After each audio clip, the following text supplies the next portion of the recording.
Good morning, everyone, and welcome to Plymouth Congregational Church Sunday Forum. As you all know, I'm sure, we have a couple of major crises confronting us. Actually, we have more than a couple, but the two I'm going to focus on right now are the COVID epidemic and the incredible difficulties that we have in our country with African-American education.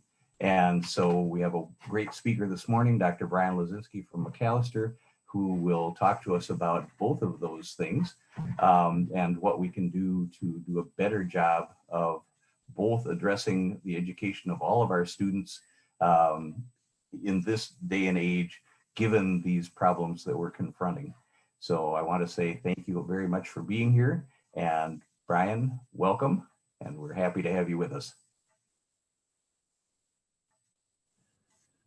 Great. Thank you very much, John. Good morning, everyone. I'm extremely happy and excited to be with you all today. I definitely want to start out by thanking John Humphrey for inviting me today, and also thank you to Alex for some technical assistance. And it's always interesting doing these webinars where you're kind of speaking into the void of your computer and not able to interact with folks. And so I'll definitely do my best to keep this engaging and informative.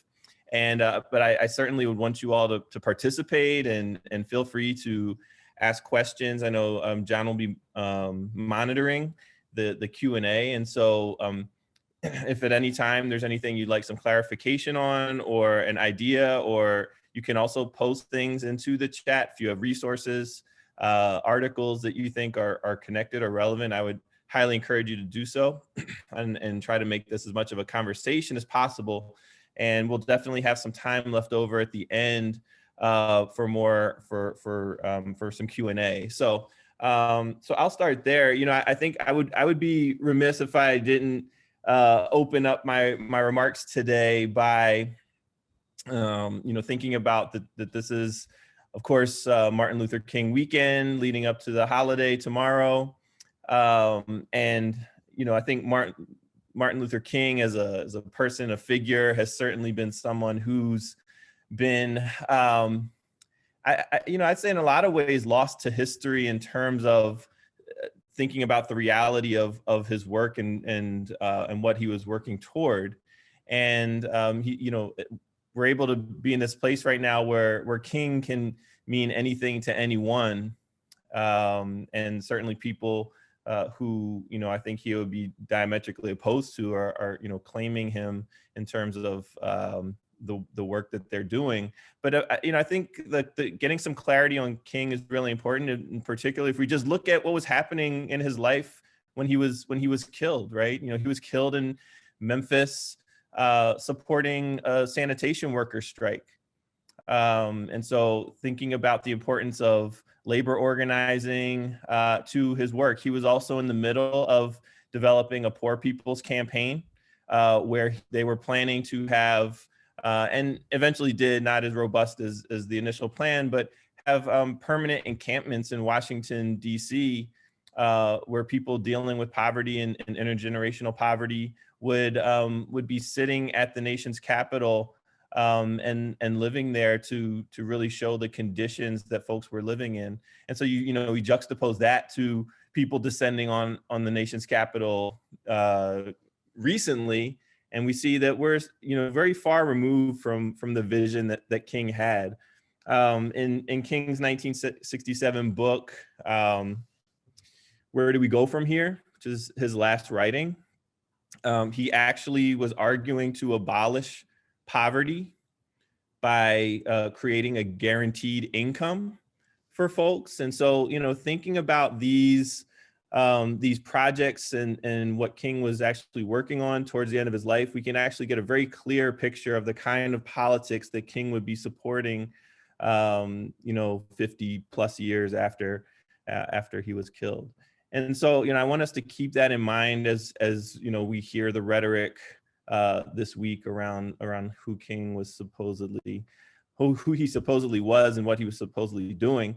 And there is a link to what I'm going to talk about today, because often we hold up the civil rights generation and we hold up folks in those movements, but we actually don't take very much of a look at the infrastructure, the educational infrastructure that that they experienced as children, right? And so we think about the generations of the 1950s and 60s.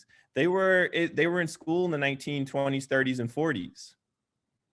And so if we look closely at what was happening in those schools, right? And again, we're talking about largely segregated schools, particularly in the South. And we know that northern school segregation is continuing to be a problem in a lot of our cities. But that even in segregated schools, we tend to get the story of schools that were experiencing dilapidated conditions and poor material conditions, which is true. But we don't often look at what was happening with regards to the teaching and learning and the infrastructure that was set up to allow for knowledge exchange and resource exchange, and really important things to be happening for the not only the the academic education of Black children in that time period, but the political education of children in that time period. So we're going to take a look at some of those things today and try to trace these things back. I'll give you a little bit of context about myself. As John mentioned, I'm a professor at Macalester College, and urban multicultural education is my emphasis. I am a historian of African American education. And so what I try to do in my work is to theorize, basically act as an educational theorist, but through the lens of Black education. And what that means is I look at the experiences that African Americans have had in this country and try to apply that to perspectives around what it means to be educated, what the purposes and obstacles of education are, how education can be used as a pathway toward liberation, but also as an obstacle and as a limitation and as a barrier. And so my work kind of lies in the distance between those two things. So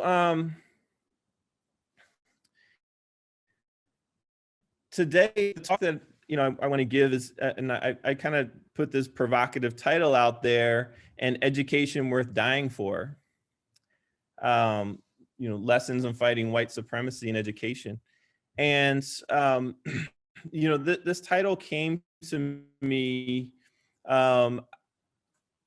once the quarantine started this year with regard to the pandemic. And I was having conversations with people about schools closing and how do we, and I have 3 children of my own. And we start to have this conversation about sending our kids to school and what's the risk and how do we, is sending our kids to school worth catching COVID and potentially dying? And so, thinking about all of these calculations that parents were having to make, and something sounded eerily familiar to me about this idea of pursuing education at the risk of physical harm. And the reason it was familiar is because Black folks in the United States have actually been engaged in this very question for centuries, right? How do we experience and pursue education at the risk of physical and or psychological harm? And so this is something that's been at the core of the work that I've been doing. And so I want to backtrack a little bit to talk more about this. The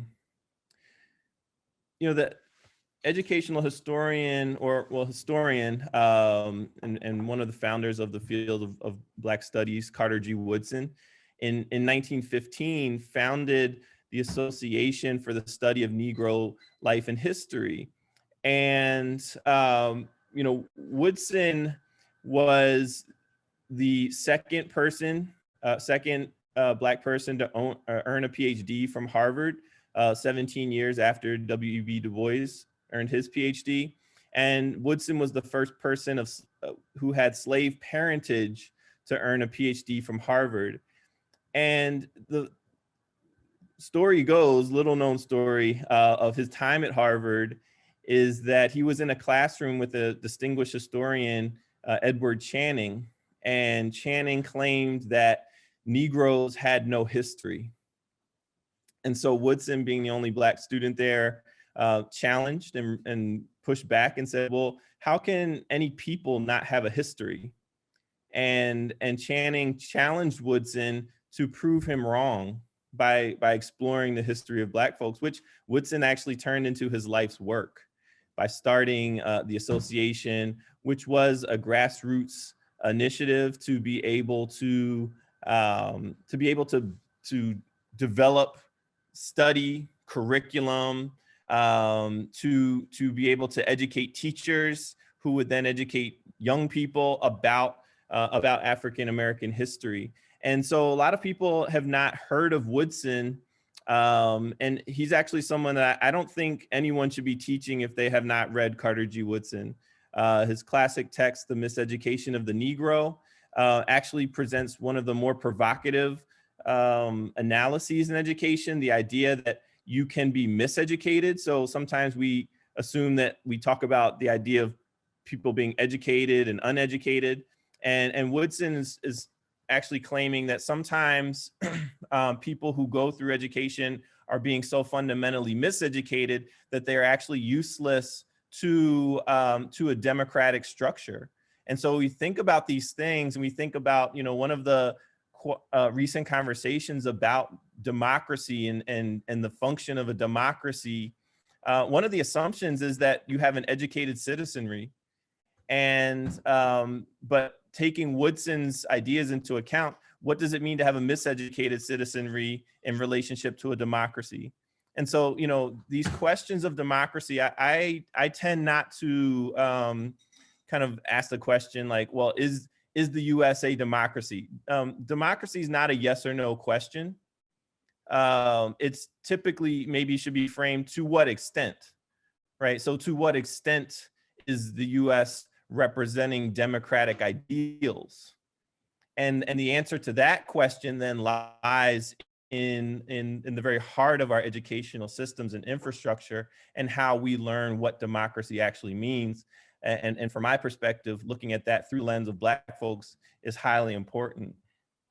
And we can see these things, some of these ideas, baked into our educational infrastructure. So for instance, if we look at this quote here from Thomas Jefferson, and hopefully you all can see this. This is something that Thomas Jefferson wrote in 1814. He says, it is highly interesting to our country and is the duty of its functionaries to provide that every citizen in it should receive an education proportioned to the condition and pursuits of his life. The mass of our citizens may be divided into two classes, the laboring and the learned. The laboring will need the first grade of education to qualify them for their pursuits and duties. The learned will need it as a foundation for further acquirements. So, this is a really, I think it's a very honest assessment of the kinds of educational infrastructure that we've built in our country, where we think about the two-tiered system of education.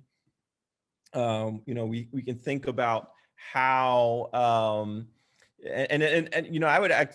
we could argue that the Jefferson there wasn't even considering Black folks, right? He's talking about people who had access to citizenship at that point, right? But we can imagine where Jefferson would place Black folks along the lines of the learning and the laboring and the learned. And so, thinking about what Henry Bullock, African-American historian Henry Bullock would kind of argue is that this segregation, this split, all right, between these two tiers of education would actually provide what he called unintended consequences And those unintended consequences were a different perception and expectation for what education could do for people, right? And so to think about this idea of Black folks, one, being denied education, having to pursue education under the cover of darkness, you know, under the cover of fugitivity, right? That actually provided a different sensibility about what education could do and what it was for. And those lessons, I think, actually give us a much deeper perspective of what education in its totality could mean. So I want to move on a little bit. When we think about Black education, one of the really important things to understand is the causal link that Black folks have made between education and freedom, right? And so we can look to historical examples like Milla Granson.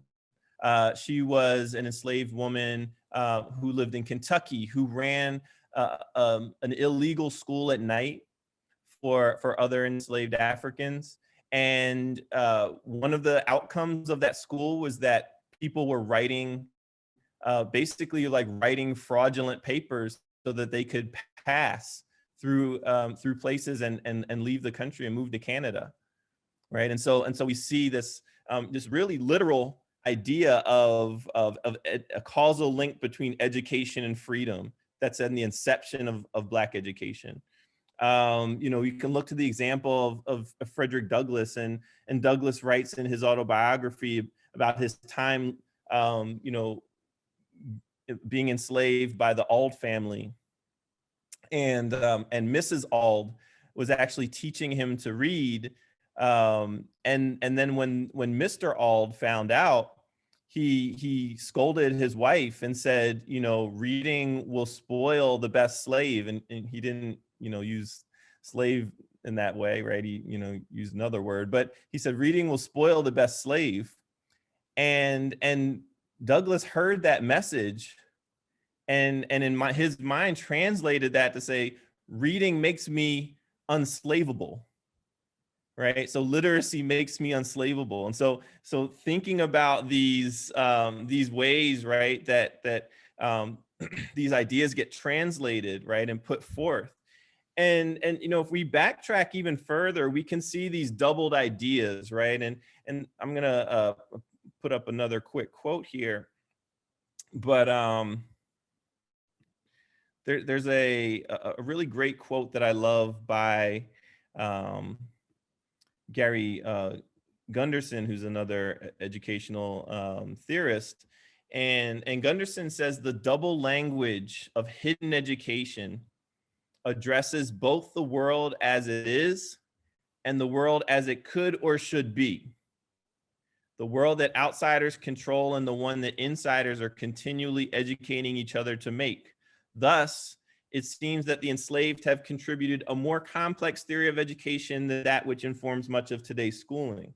And that's exactly the point that I want to drive home today, right? That this more complex theory of education can teach us certain things, right? So if we understand the experiences of the enslaved and the descendants of the enslaved in terms of education, then we can actually do a much better job in thinking about the kinds of education that we want to get to today. So there are actually some really explicit links to Christianity and the Christian story in the United States with regard to race and enslavement. And it's a very complicated story. It is a double story. It's a story with hidden meaning, right? So Carter G. Woodson, in his text of basically a study of Black education before the Civil War, says that there are three ways that Black folks were actually openly educated, and that white people allowed for Black folks to be openly educated. So of course there's educating happening by the cover of darkness, right? But one way was for slave owners who desired to increase the economic efficiency of their labor supply, right? And so wanted people who were enslaved to be able to, like, for instance, keep books, or wanted enslaved folks to be able to give messages, to give written messages and things like that, and communications. And so there was an idea of economic efficiency, even though there are also counterexamples. There's example, for instance, in Baltimore, where when there was a person who was buying an enslaved person, and when he discovered that that person could read, canceled the sale, right? And so again, there is like this kind of double practice happening there. Another way that Woodson says that Black people could be openly educated was sympathetic persons who wish to help, right? And so we saw that, for instance, in Frederick Douglass' story, where Mrs. Auld was teaching him to read. And the third were Christian missionaries who taught enslaved folks English so that they would be able to learn the principles of Christianity. And so we start to get into this really complex idea of what did Christianity represent for enslaved folks. And, you know, we start to, if we go back, right, if we go back, you know, deeper into the origins of the United States and the colonial and the colonies in particular, you know, we know that, for instance, before there were racial designations, right? Before there were racial designations of Black and white, enslavement was actually restricted along religious lines. So some of the oldest colonial laws restricted enslavement to non-Christians as opposed to non-Europeans, right? And so Christianity became the marker of who could be enslaved and who could not be enslaved. And, you know, obviously people could convert, people could, right? And so there had to become another structure through which people would look at, enslavement. You know, we know that one of the original slave ships to transfer African people across the Atlantic was captained by John Hawkins, and this was in 1562. So this actually predates the 1619 mark, you know, that we associate with Jamestown. But remember that enslavement was happening all along the Americas, so both in the Caribbean and South America. So we have much earlier periods where Africans were being transported to the Americas. But John Hawkins was captaining a slave ship named Jesus, right? And so we have this, again, connection to Christianity. But the other side of things was that,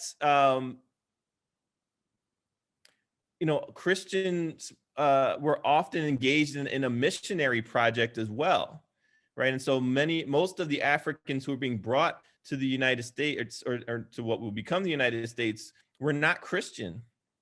And so there is this idea of wanting to Christianize folks. And this is very interesting, because the idea of, like, though these people were being used for, like, kind of economic gain, right? And being seen and sold as commodities, there was also the notion of the enslaved having souls, right, that needed to be saved. And so the irony of the project was, you know, that there's this redemptive, that there's this redemptive quality that folks were seeing in the enslaved. And this connected directly to these traditions of teaching Black folks to read the Bible. And so biblical literacy was literacy, right? And so, and we could see the interpretations, right, that were being used. So some folks were using biblical stories and traditions to rationalize enslavement, whereas others were using the Christian story and the biblical traditions to be interpretations to be able to critique and fight against slavery. So we know, for instance, some of the first abolitionists were Quakers, right? Were Christian Quakers who did not see the Bible as being, you know, aligned with slavery, and saw slavery as an evil. right? And so we see this really complicated juxtaposition. Another important story would be, for instance, the story of Nat Turner, who was an enslaved man who became a preacher in Virginia and was tasked with traveling from plantation to plantation to Christianize the enslaved. And Turner, he eventually began to understand the revolutionary analysis of the Bible, which led him to orchestrate one of the largest slave revolts in history in 1831.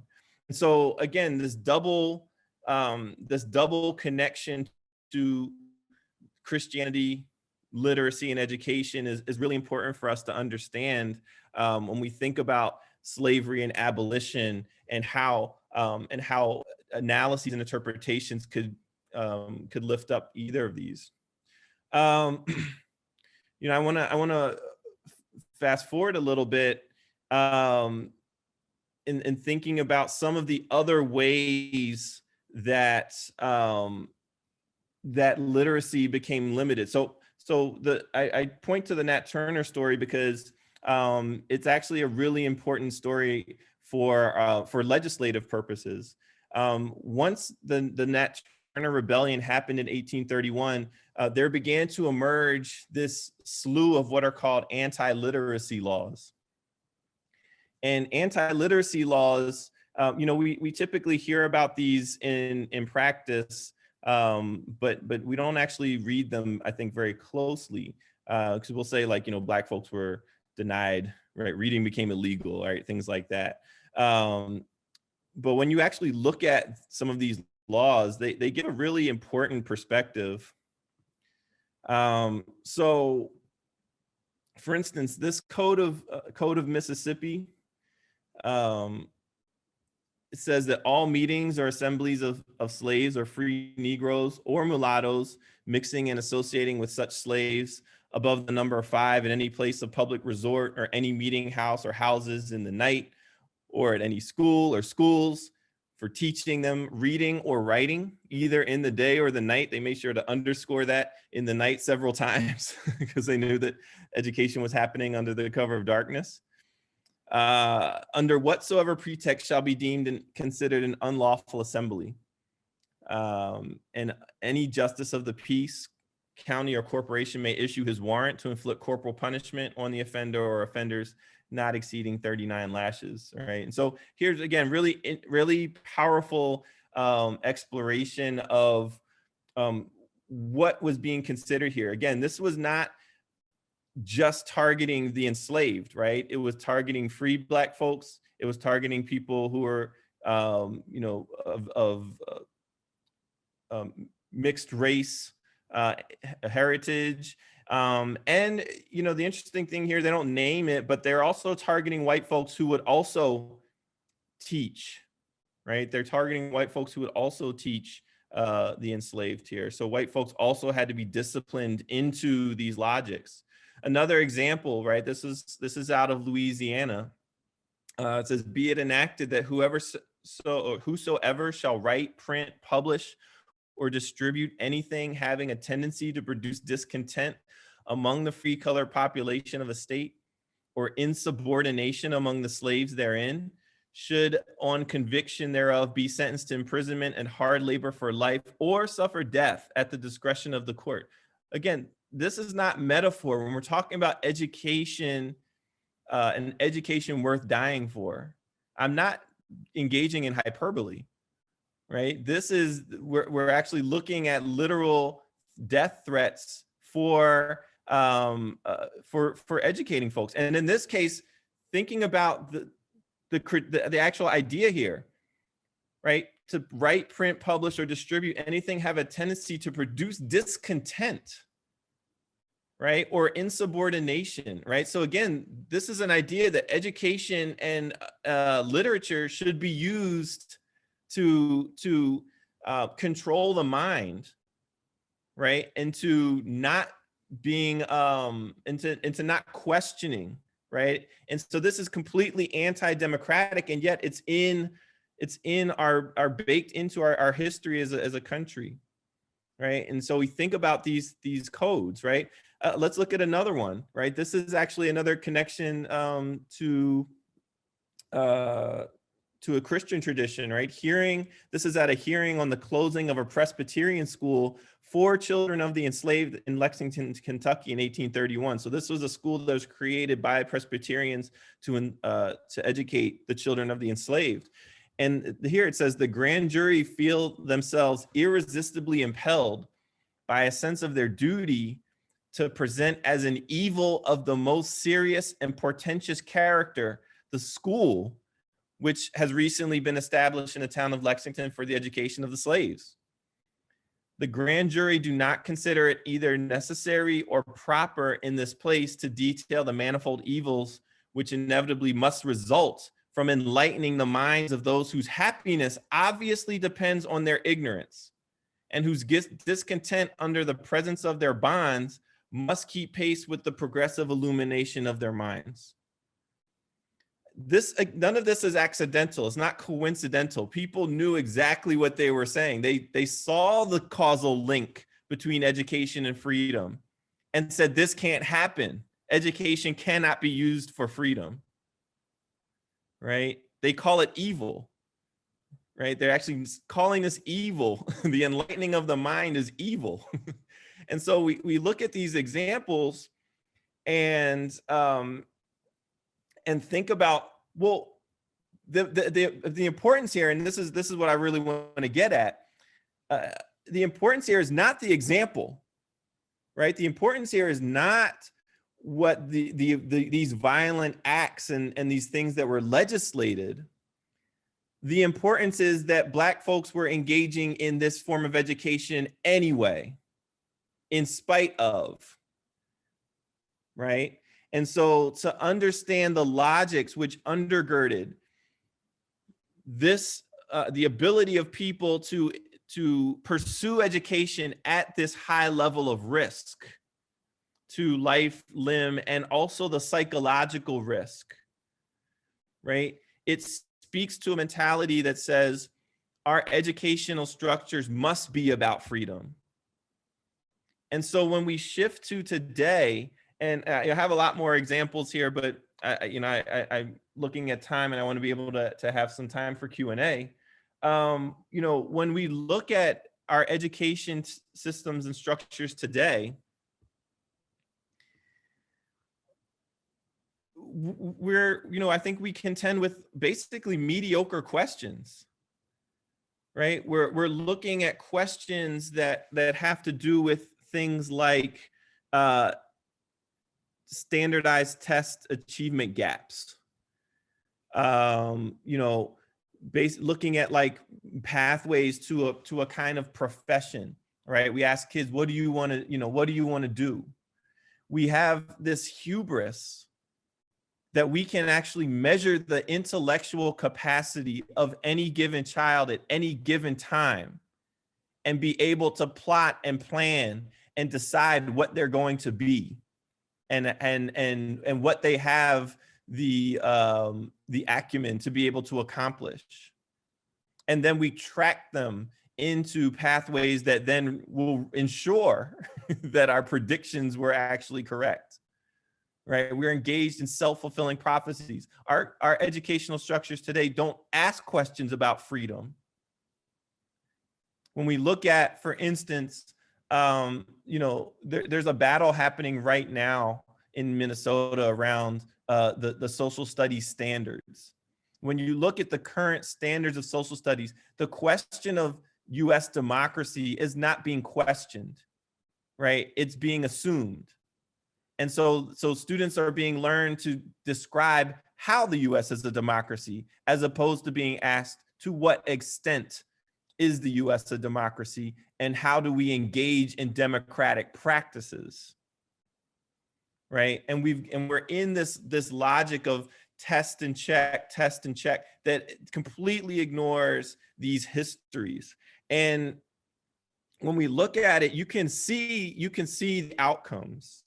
And I want to share one more quote from Carter G. Woodson, and I think really illustrates where we are with regard to our current structure.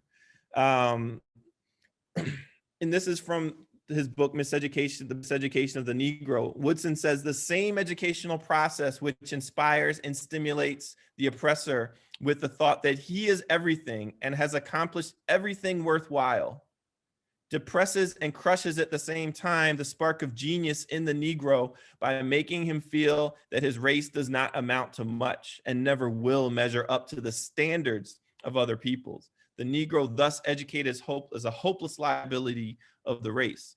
And so again, Woodson here, again, you see the hubris, right? He's calling out the hubris that we've set up a system in which some people are taught that they have accomplished everything worthwhile, and that becomes the standard by which everyone else should be measured. As opposed to, for instance, looking at the standard of Black folks who were at every step denied and had obstacles placed in their way and pursued education in the pursuit of freedom, in the pursuit of humanity. And so those, if we're not telling these stories and we're not learning these stories, this is to our own detriment. I'm going to wrap up with a quote from Martin Luther King.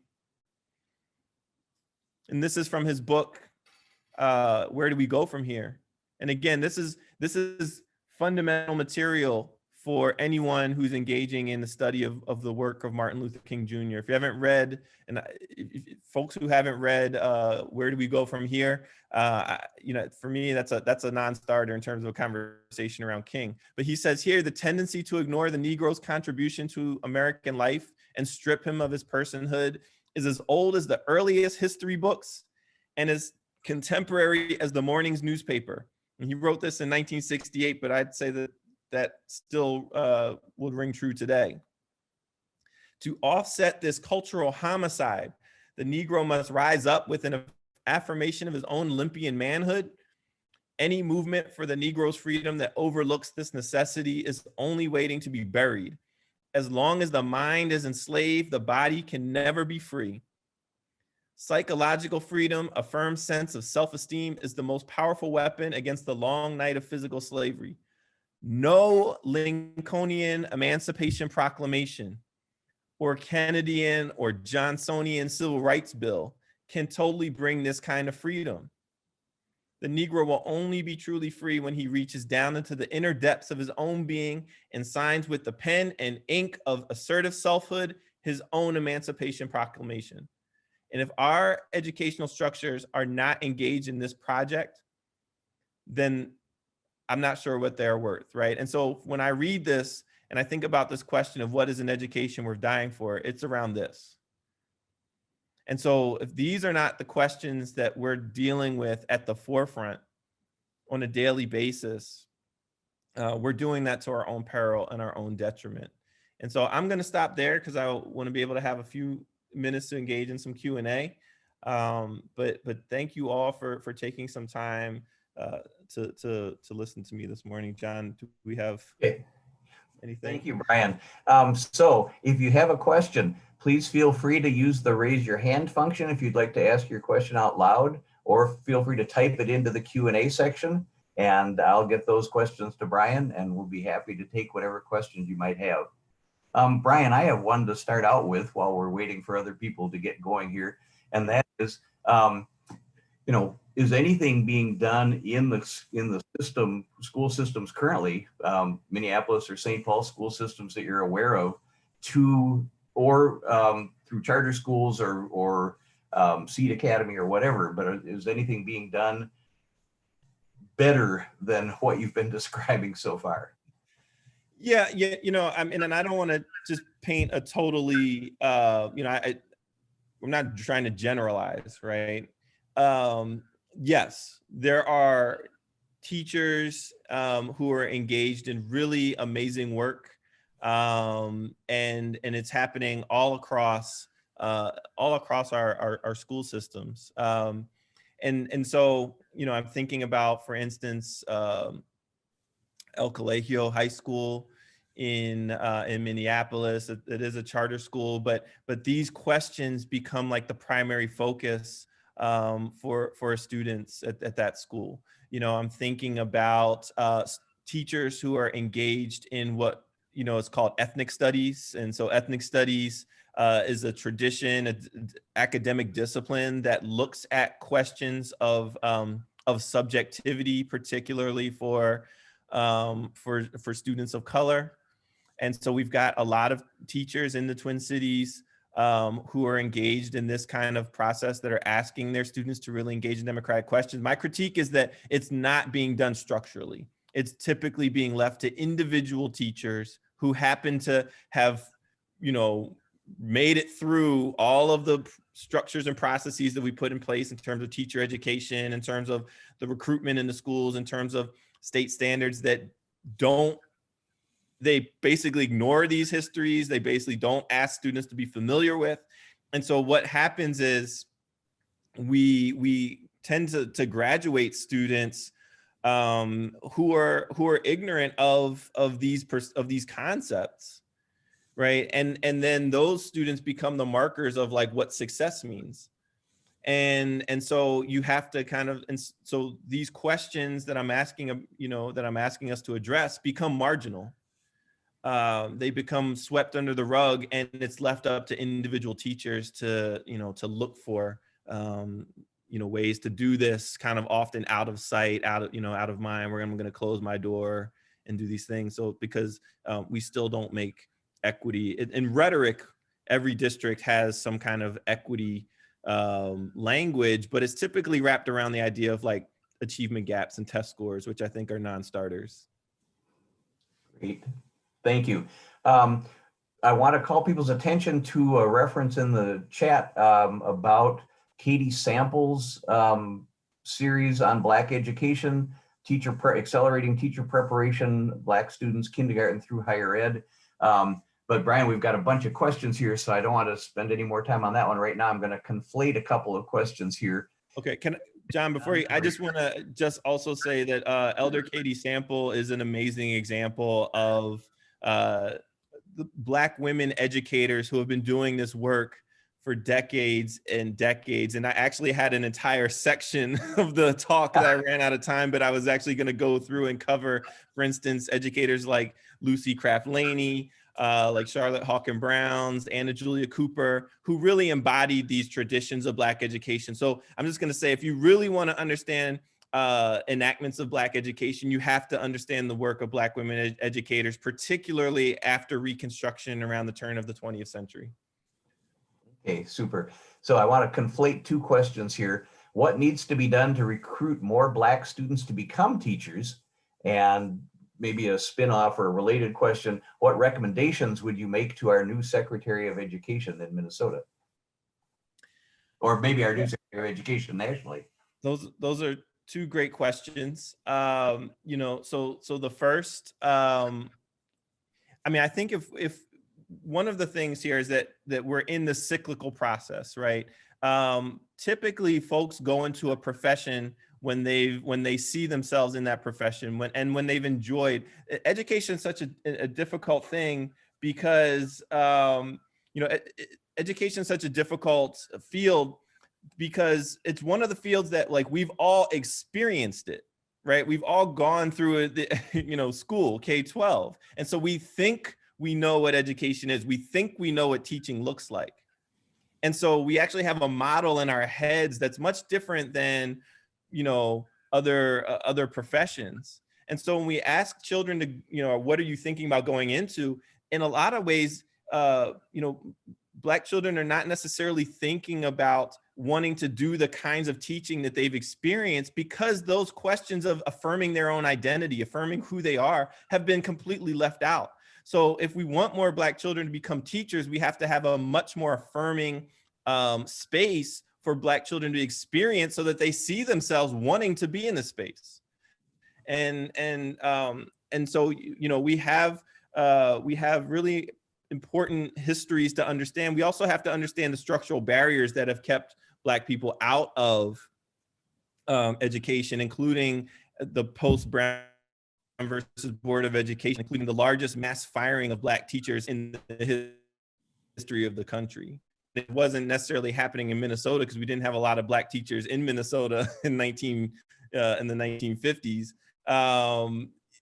but across the country, we basically engaged in a tragic firing of Black educators that we actually, and this speaks to what I think Gloria Ladson-Billings calls, sorry, I hope my internet, hope you all can hear me. I got a message, my internet was unstable, but this is, what Gloria Ladson-Billings calls the education debt, that the country needs to recognize that a debt is owed to Black folks because of these histories. And until we reconcile that debt, we're actually never going to be able to do what we need to do.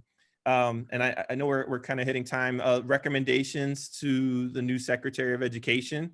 One thing would be to do away with what are called, to do away with our standardized metrics.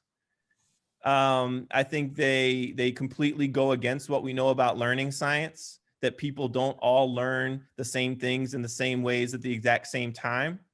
I have yet to encounter a qualmetrician or a psychometrician, the people who make the tests, who can account for the idea that the achievement gap, the so-called racial achievement gap, was there from the inception of the test. There wasn't like this equal performance and then a gap grew. It started with a gap. And statistics 101, anyone who studies statistics at all should know that when you start with that kind of gap, it should throw up a red flag about that as a flawed metric. And so we started with flawed metrics, and all we've done is have the conversation about how do we create and how do we solve the flawed metric, as opposed to rethinking our metrics. How do we evaluate and understand people in the context of their own lives and their own subjectivity, as opposed to comparing them to some imagined standard that we think all people should aspire to. Okay. Brian, there are great questions out here in the Q&A section, and we're just not going to have time for all of them. But I'm going to hit one more here. But if we hit 10:19, I have to cut off your answer. So I'll try and keep it short. Okay, yeah. So between 1970 and 1990, Minnesota's urban schools were moving toward integration. That has largely been reversed. Do you support integrated public and charter schools, and why? Yeah, another really great question. And we have to think about why Minnesota schools were heading toward integration. And the NAACP sued Minneapolis public schools in the 1970s, basically for perpetuating racial segregation. And we've had these conversations and court battles ongoing, right? And so again, these are not accidental, just oops, I forgot to integrate, right? These are structural barriers that have to do with housing segregation, they have to do with this two-tiered system that Thomas Jefferson outlined for the nation, right? That says, the learning and the laboring and the learned have access to different kinds of education. And this is baked into what we have, right? In terms of, yes, I support integrated education, but that's not what we've been pursuing. We've been pursuing what's called desegregated education. And integration is taking something from this space and taking something from this other space and bringing them together. What we've been calling integration in this country is taking what was happening in predominantly white schools and then throwing out everything else and saying, okay, now everyone come into this. That's not integration. So if we're not integrating just people and bodies, we have to be integrating knowledge systems. We have to be integrating languages. We have to be integrating. Who's doing the teaching, the leadership. We have to be integrating all these things. You can't, just throw out what folks have been doing, because this is to our detriment. This is exactly the purpose of the talk, is to say we've thrown out these Black theorizations of education and perspectives that would help us to understand how to actually have a robust and integrated educational structure. Super. Brian, thank you so much. This is the point at which I told you, if you were here live with us and we were here live with you, you would now hear a ringing round of applause. You've done a great job sharing some new information with us. And thank you so much for that. There are wonderful questions out here hanging that we're just not going to have time to get to, and I apologize to everybody for that, but we're just only have so much time. so thank you so much. Please take this as a clap from everybody. And I just want to remind everybody that next Sunday, we'll assume you've already read quite a lot about Dr. Dwayne Davis, our new lead minister. Please come and hear what he has to say and bring questions you have.